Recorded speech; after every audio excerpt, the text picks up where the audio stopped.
que la lumière du Saint-Esprit soit là pour nous éclairer en cette journée. Amen. Moi, je regarde Noah qui me regarde ce matin, puis je sais qu'il a hâte d'être ici à ma place.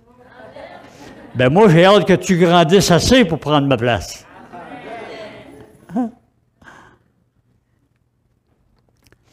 Alors, on est heureux ce matin? La joie est dans nos cœurs? Amen. C'est sûr que il y a des douleurs. On a prié ce matin pour un frère qui est malade, qui n'est pas parmi nous avec son épouse. Son épouse est malade un petit peu, mais lui, c'est plus grave. Seigneur, prends soin de nous, comme toujours. Et je sais que tu vas faire sortir chacun de ceux qui sont malades, comme on a vu. On a vu des problèmes dans les semaines qui viennent de se passer, des accidents, des accidents pour en mourir. Ils en sont sortis vivantes. Et on a vu des accidents qui auraient pu causer des problèmes financiers énormes à une famille. Et par la grâce de Dieu, tout cela est quelque chose qui est tassé maintenant et qui appartient au néant. Parce que Dieu a mis sa main. Alors, il faut avoir confiance au Seigneur. Il faut avoir confiance au Seigneur. On a chanté des chants extrêmement beaux ce matin. Des chants d'une beauté inouïe. Et ce qu'on doit voir dans nos cœurs, c'est que ce chant que nous chantons ait un écho, une réalité. Que ce chant devienne vivant. Que chacun des chants qu'on chante devienne vivant. Pour pas que ce soit... il y a un passage de la parole qui dit « Ils m'ont mis en chanson. » Hein? Alors, on ne met pas le Seigneur en chanson. On le bénit et on chante à la gloire de son nom. Amen. Amen. Parce qu'il mérite d'être loué, d'être glorifié. Alors, comme on est rendu déjà sur le web ce matin, non? C'est pas sur le web? Non, sur l'écran. Oui. Parce que quelques-uns ce matin, ou cette semaine, trouvaient curieux qu'on était encore sur le web. Ce n'est pas directement sur le web comme on était avant. Ce n'est pas en direct le matin sur le web. C'est par une chaîne que notre frère a de communication que nous pouvons avoir sur semaine le message qu'on a donné dimanche passé. C'est sur le site de Lumière et Vie aussi. Pardon? C'est sur le site de Lumière et Vie, mais c'est pas en OK. direct. Ouais. Donc, c'est sûr qu'on ne voulait pas compter de mensonges à personne. On ne voulait pas induire en erreur. C'est simplement qu'on n'avait pas analysé, je pense, au départ, que ça se produirait, mais c'était là. Alors que Dieu bénisse ces messages qui viennent quand même sur le net, que des personnes qui l'écoutent puissent être écoutées et ajuster leur vie selon ce que la parole de Dieu dit. Amen. On l'a annoncé, dimanche prochain, ça va être Gary Langerud qui va être ici. Gary est un prédicateur que beaucoup connaissent ici. Quand Centre chrétien Lumière et Vie s'est affilié avec ECOP,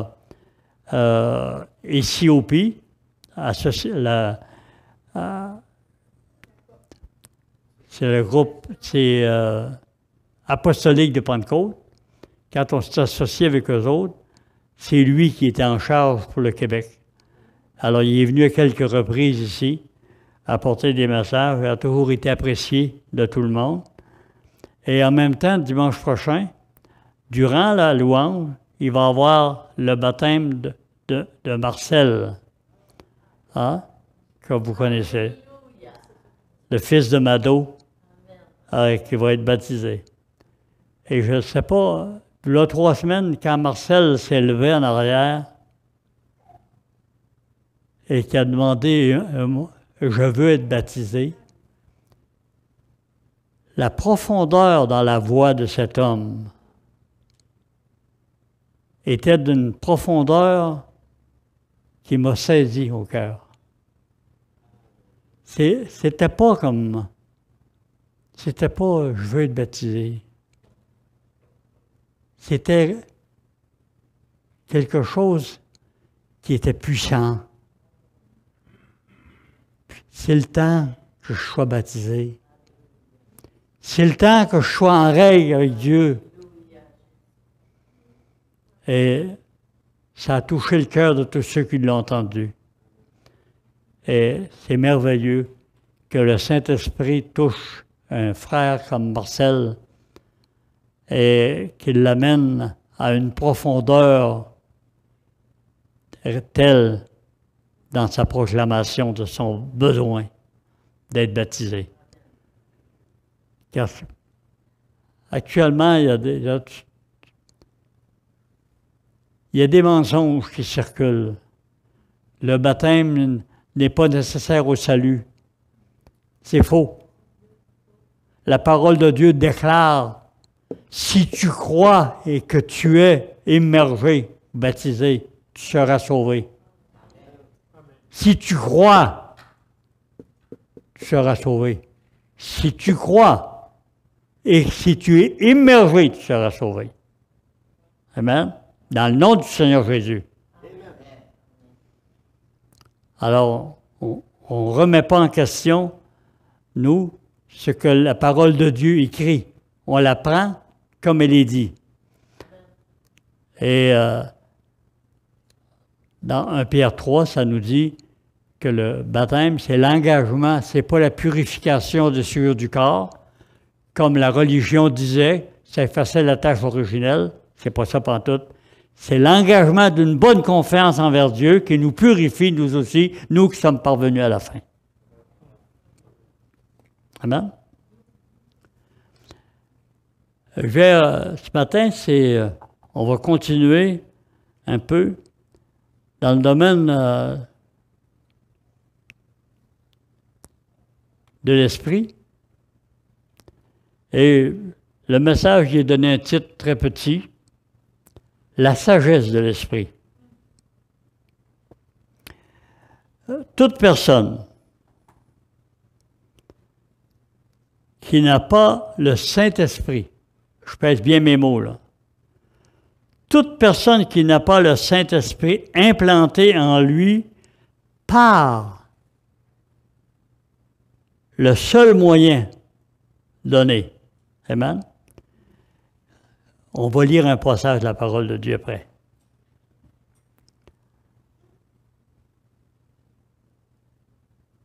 Et que l'apôtre Paul découvrit et qui le conduisit à s'écrier, « Qui me délivrera de ce corps de mort? » Du corps de cette mort. On va le lire ensemble.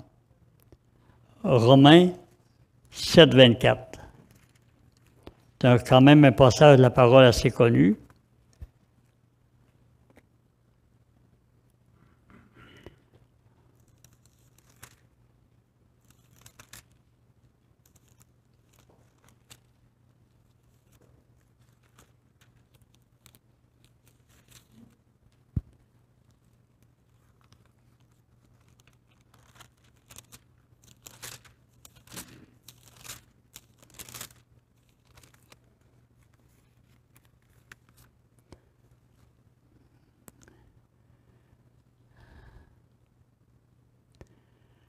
Romains 7, 24 dit « Misérable que je suis, qui me délivrera du corps de cette mort? » Et au verset 25, il dit grâce soit rendue à Dieu par Jésus-Christ notre Seigneur. Ainsi donc, moi-même, je suis, par l'entendement, esclave de la loi de Dieu, et je suis, par la chair, esclave de la loi du péché. Ces passages de la parole sont à la fois merveilleux, puissants, et nous amènent à avoir une conscience. Et moi, quand l'apôtre Paul rendit gloire à Dieu et qu'il dit ces mots, « Grâce soit rendue à Dieu par Jésus-Christ notre Seigneur », quelle joie fut la sienne, frères et sœurs! Quelle joie fut la sienne! Et quelle joie est la nôtre de pouvoir dire « Il n'y a donc maintenant aucune condamnation pour ceux qui sont en Jésus-Christ. » Amen. Il faut que chaque être humain que nous rencontrons, que nous connaissons, que nous puissions l'amener à comprendre clairement pour sa vie, pour pouvoir vivre éternellement. Il faut qu'il passe par ce cri de mort, de reconnaissance. Seigneur, qui me délivrera de ce corps de mort? L'apôtre Paul l'a vécu. Nous l'avons vécu, nous qui sommes aujourd'hui sauvés. Et chaque personne qui a besoin d'accepter Jésus-Christ comme Seigneur et Sauveur, c'est qu'il a besoin de comprendre que c'est ce seul et unique moyen qui va l'amener dans la paix et dans le repos du salut en Jésus-Christ. Amen. La vie spirituelle, la délivrance de la condamnation, la victoire sur le péché et la communion avec Dieu viennent par l'union avec Christ et la présence intérieure du Saint-Esprit. Il n'y a pas d'autre moyen. Ce sont les moyens pour obtenir et vivre. Et quitte à nous répéter, parce que je crois qu'on a perdu l'habitude, souvent dans l'Église, de se répéter. On pense qu'on donne un passage des Écritures et puis tout le monde l'a gobé, puis tout le monde l'a gardé en lui, puis tout le monde vit avec, puis dorénavant, c'est écrit dans le firmament de sa vie et qu'il n'y a plus de problème. Mais quand on creuse, quand on étudie avec la personne, quand on parle, on s'aperçoit qu'il y a des choses qui ne sont pas comprises. Il y a des choses qui n'ont pas pénétré. Puis quelquefois, dans nos propres vies, on s'aperçoit en jasant avec d'autres, en parlant, en s'instruisant de la parole de Dieu, même en lisant la parole de Dieu. Wow! Seigneur, je n'avais pas compris ça comme ça. Et on a besoin de réajuster notre connaissance à la connaissance de la parole parfaite de Dieu. Est-ce que ça vous arrive? Ceux que ça n'arrive pas, là, je pense qu'ils sont rares. Hein? On est des êtres humains, on a un cerveau qui est quand même limité, et on a un cœur qui n'est pas toujours non plus disponible à faire ce que le Seigneur demande de faire. Ces passages de Romains 7, 24 nous ramènent, pour moi toujours, ça me ramène à Jean 14, les versets 16 et 17. La merveilleuse promesse du suprême consolateur. Quand on parle du Saint-Esprit, on a besoin d'être éloquent, frères et sœurs. Parce que le Saint-Esprit, c'est lui qui va tout permettre de bien bâtir en nous, si on écoute ce qu'il programme. C'est lui qui nous révèle Christ. C'est lui qui nous révèle le Père. Il ne parle pas de lui-même, mais il fait en sorte que le Père et le Fils parlent de lui. Constamment, il parle de lui. C'est un suprême consolateur. C'est un consolateur. Il ne vient pas consoler avec des bonbons. Il vient consoler avec la vérité. Que ça te plaise ou non, le Saint-Esprit vient pour ton salut, pour ton bien-être, pour ton bienfait éternel. Il vient puis il t'impose la vérité. Amen. Et c'est la seule chose qu'il peut faire pour nous rendre éternellement heureux. Rester attachés à la vérité. Alors, il demeure éternellement avec vous, l'Esprit de vérité que le monde ne peut recevoir. Le monde ne peut pas recevoir le Saint-Esprit. Seuls les enfants de Dieu peuvent recevoir le Saint-Esprit. Amen? Alléluia. Pourquoi le monde ne peut pas le recevoir? Parce qu'il ne le voit point et ne le connaît point. Mais nous, le Christ l'a révélé à nous.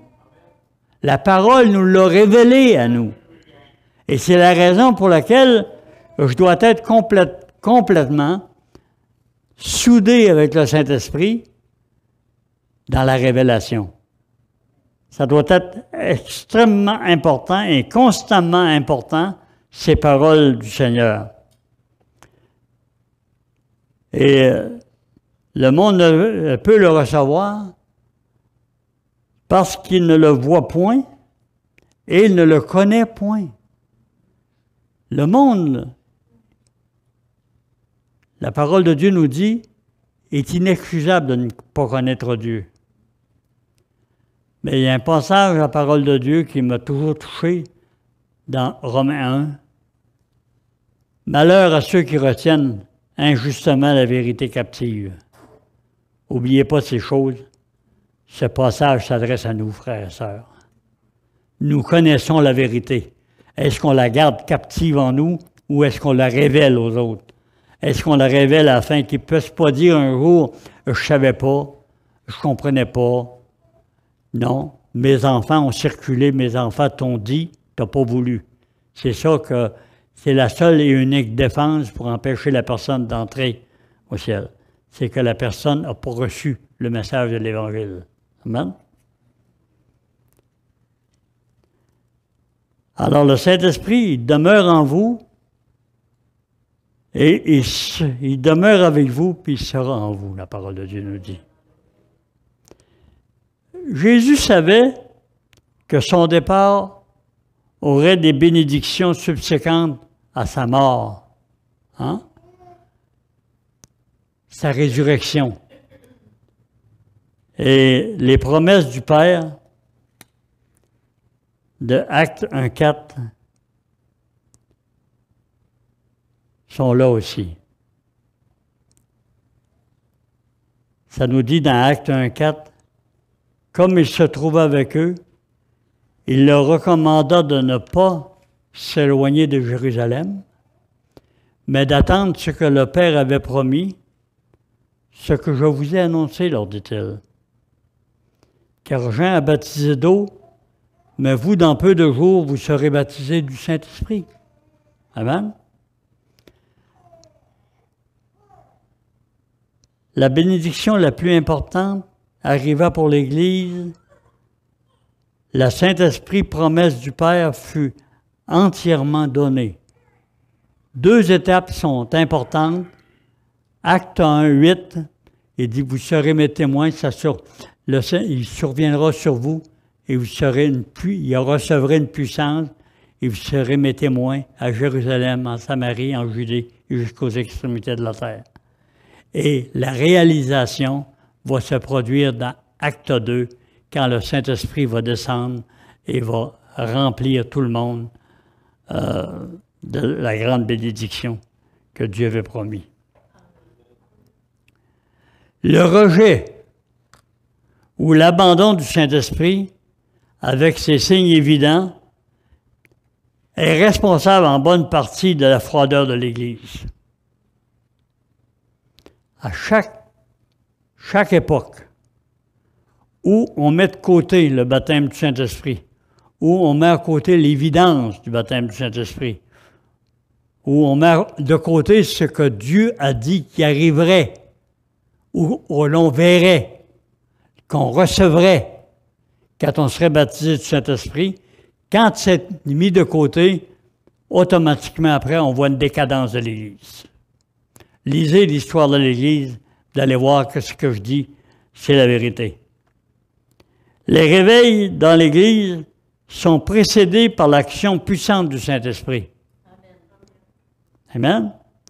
Et déjà, la parole de Dieu nous le montrait, frères et sœurs. Dans Acte 2, 32, ça nous dit ceci. Et c'est l'apôtre Pierre qui parlait lors de la Pentecôte, après que les hommes ont entendu parler en langue, et puis qu'ils ont... Pierre a dit, c'est ce Jésus que Dieu a ressuscité, nous en sommes tous témoins, élevé par la droite de Dieu, et il a reçu du Père le Saint-Esprit qui avait été promis, et il l'a répandu comme vous le voyez et l'entendez. Christ a reçu premièrement, et il a distribué sur ceux qui viendraient à lui cette bénédiction qui est le baptême du Saint-Esprit, avec l'évidence du parler en langue et des prophéties. Alors, quand ces gens-là ont commencé à comprendre, au verset 38, ils ont dit « Hommes frères, que ferons-nous maintenant?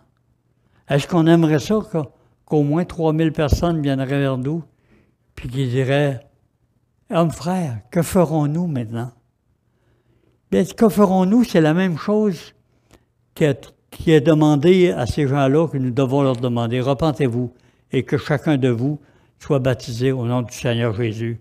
Amen. «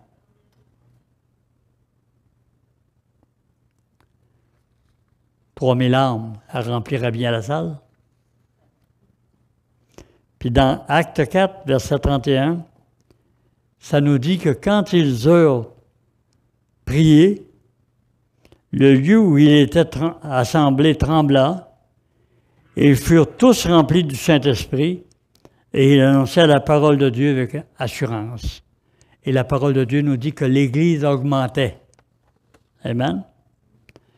Je ne dis pas que tous les réveils s'étaient emmerveillés, où des hommes et des femmes se sont levés et proclamaient avec force, sous la puissance du Saint-Esprit, avaient tous les mêmes messages. Mais ils avaient en commun un message puissant, guidé par le Saint-Esprit, pour révéler le Père et le Fils. Tous les réveils. Ça vient d'un homme ou deux, une femme ou deux, qui décident un jour qu'ils mettent tout dans la balance. Ils mettent leur énergie, ils mettent ce qu'ils connaissent de Dieu dans la balance, puis ils partent à la recherche des âmes perdues, et sans jamais faiblir, ils continuent. Et quand je vois qu'un homme de Dieu part pour les Indes, il y a 10 ans passés, et aujourd'hui, son assemblée, 300 000 personnes. 300 000 personnes. On entend les mêmes choses au Pakistan, on entend les mêmes choses en Iran, on entend la même chose un peu partout dans le monde. Pourquoi pas au Canada? Pourquoi pas actuellement, en Amérique actuellement, où la décadence est venue? Parce qu'on n'a plus trouvé des hommes et des femmes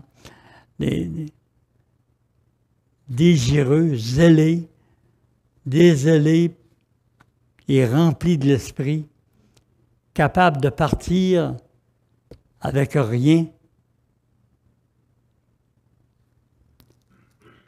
Écoutez, on a une petite assemblée qui a vécu des choses difficiles. Dès qu'elle est tombée à 2 ou 3 des réunions, je pense qu'une bonne partie ont paniqué. Et on était taxé que l'Église se vidait. Non, l'Église ne se vidait pas, parce qu'aujourd'hui, il y a encore une assistance. Et je sais une chose, que bientôt, le Seigneur va agir. Il est déjà prêt à agir, que l'Assemblée, le bâtiment ici va être plein de croyants convaincus. Ça s'en vient, je peux vous le dire.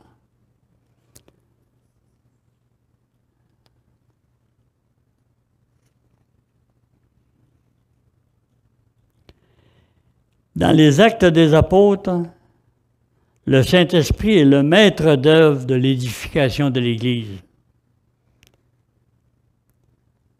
Édifier, construire, la construction de l'Église est basée,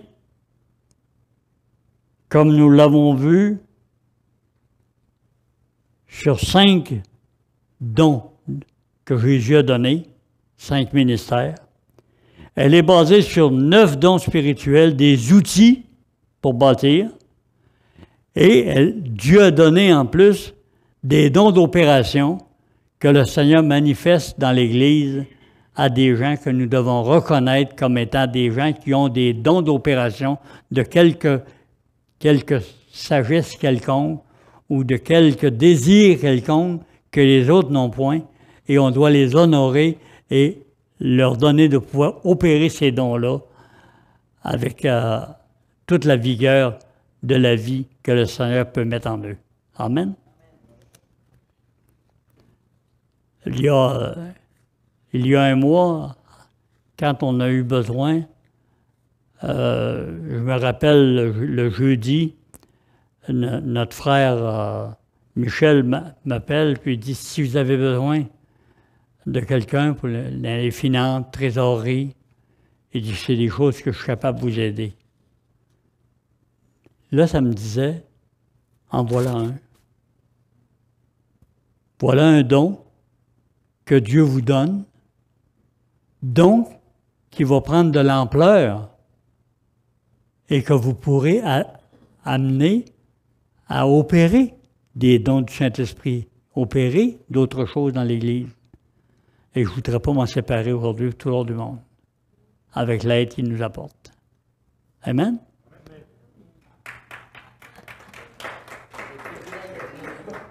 Ah, mais il nous pointe Guylaine. Guylaine, on n'en parle même plus parce que c'est la vérité. Guylaine, quand elle est arrivée dans la cour de l'Église, à la suite de son fils et des 2 garçons de Denis Ayotte qui voulaient se faire baptiser, puis qu'elle avait entendu son fils dire qu'il se faisait baptiser avec les 2 autres, elle est venue voir c'était quoi? Pardon? C'est qui allait baptiser? Et j'ai eu le bonheur de les baptiser. Et depuis ce temps-là, Guylaine a été d'un énorme soutien à l'Église dans beaucoup de domaines. Il fallait simplement reconnaître les dons que Dieu lui avait donnés. Amen. Alléluia. Et vous avez tous de ces dons, frères et sœurs. Vous avez tous de ces dons. Et c'est à l'Église de faire son travail, de regarder, d'écouter, de comprendre quel est le don de chacun, afin de pouvoir l'amener à mettre en avant son don pour le bien-être de l'Église, pour son avancement spirituel. Amen? Parce que comment est-ce que ça serait, peu importe le don. J'en ai un autre, là, dans le coin, là. Il y a 23 ans, lorsque je commençais comme pasteur de l'Église au centre-ville, on était après faire des rénovations. Et tout à coup, il rentre un petit homme, pas tellement grand, costaud. Il rentre, puis il prend mon balai. Il m'enlève mon balai des mains. Puis il me dit, je pense pas que ce soit le travail d'un pasteur de balayer les planchers. Et il a commencé à balayer les planchers là. Et il l'a fait pendant 23 ans. Avec fidélité. Je peux vous dire qu'il est passé beaucoup de gens ici. Puis chacun de nous autres. Alléluia. Chacun de nous autres, on peut reconnaître dans nos frères et nos sœurs des dons. Amen. J'en vois d'autres dons. Je ne les dirai pas tout le matin. Mais on les manifestera autant qu'on aime. 5 dons spirituels, 5 dons de ministère que Christ a donnés, 7 dons spirituels et des dons d'opération dans un nombre incalculable parce que Dieu n'en donne selon les besoins de l'Église. C'est à nous de les recevoir et de les accepter. Ce n'est pas à eux de se manifester. Parce que Dieu n'appelle pas des gens à dire « moi, je veux ». Il appelle des ouvriers à reconnaître et là, la personne « oui, je veux ». Quand elle est appelée à faire le travail, « oui, je veux ». Amen?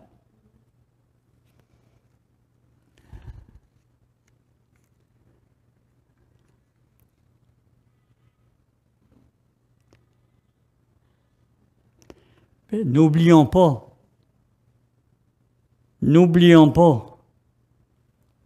que le souffle du Saint-Esprit qu'on voit dans 20-22, Jean 20,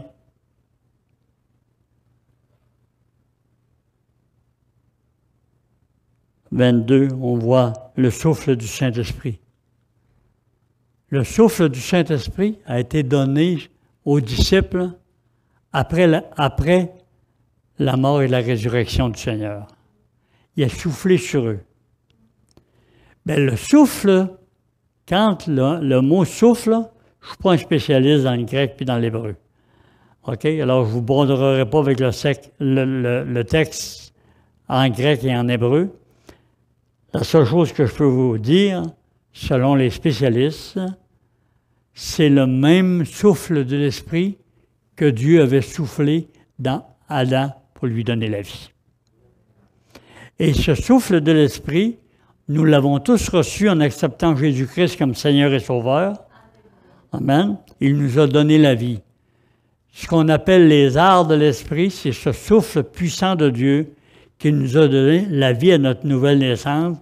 Et cet art de l'Esprit, eh bien, une art, c'est quelque chose de suffisamment puissant et convaincant pour garantir le paiement final. Il nous avait promis la promesse du Père. Mais là, il souffle et il amène dans le croyant le souffle de l'Esprit. Il le rend capable de vivre sa vie spirituellement et de saisir ensuite tout ce que le Seigneur veut lui donner. Amen? À condition qu'il écoute.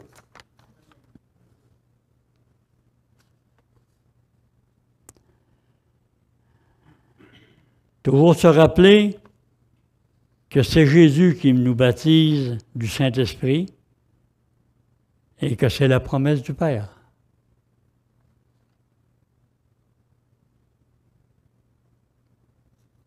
Est-ce qu'on l'aime, la parole de Dieu? On doit la chérir, frères et sœurs. On doit chérir la parole de Dieu. Et la parole de Dieu nous amène dans ces temps de la fin. Je peux vous dire une chose, que toute personne qui veut sonder les Écritures, il en vient à comprendre la nécessité de mettre de l'avant la connaissance du Saint-Esprit, de ses valeurs, de ce qu'elle peut apporter, de ce qu'il peut apporter à l'humanité, et spécialement à l'Église de Jésus-Christ. Amen? On doit être absolument concentré, frère, sur cette bénédiction de Dieu. On doit être concentré. Parce que Jésus lui-même qui le dit. Il vous est avantageux que je m'en aille. Hein? Il vous est avantageux. Parce que le consolateur, l'Esprit de vérité, ne viendra pas vous conduire, vous instruire, vous fortifier, vous consoler si je ne pars pas. C'est lui qui va me remplacer. C'est lui qui va induire en lui cette puissance et en vous cette puissance qui est la puissance du Saint-Esprit qui réside dans le Père et le Fils et qui est nécessaire à une bonne compréhension de tous les croyants pour être capable de vivre pleinement sa marche avec Dieu. Amen? Est-ce qu'on achète ça ce matin? Amen? De les jouer d'acheter ça parce que moi j'ai terminé. Amen? Alors, pardon? Le souffle en grec, c'est le pneuma. Pneuma. Voilà. Jean-Gabriel est pas mal notre spécialiste dans ces mots grecs. Amen. C'est un sondeur des Écritures. C'est un homme qui aime sonder la parole de Dieu. Alors, un homme qui aime sonder la parole de Dieu, qui consacre sa vie, on voit beaucoup de ministères aujourd'hui. Mais des hommes qui prennent le temps, qui s'arrêtent à sonder les Écritures, il n'y en a pas autant qu'on pense. Parce que dans le ministère pastoral, évangéliste, prophète ou apôtre, il y a tellement de travail, il y a tellement d'action que souvent, la personne au ministère est tellement appliquée à toutes sortes de choses dans l'Église et auprès de quantité de gens qu'il oublie, non pas qu'il oublie, mais il néglige de se pencher sur la parole de Dieu, uniquement sur la parole de Dieu. Et tout à coup, le Seigneur nous révèle que, oui, j'ai mis à part un tel pour l'œuvre à laquelle je l'ai appelé. Il va moins sortir de sa maison, mais il va plus étudier ma parole, puis il va être en meilleure position pour la révéler aux autres. Amen? Alors ça, il faut les reconnaître, ces gens-là aussi. Il ne faut pas mépriser l'homme qui voyage moins. Il faut vraiment regarder à quelle utilité le Seigneur l'amène à le suivre dans sa vie. Amen? Merci, mon. Tout ce qu'on fait, on le fait pour le service de Dieu et le service de nos frères et de nos sœurs dans la foi. Amen? Gloire à Dieu. Est-ce qu'il y a des besoins de prière ce matin?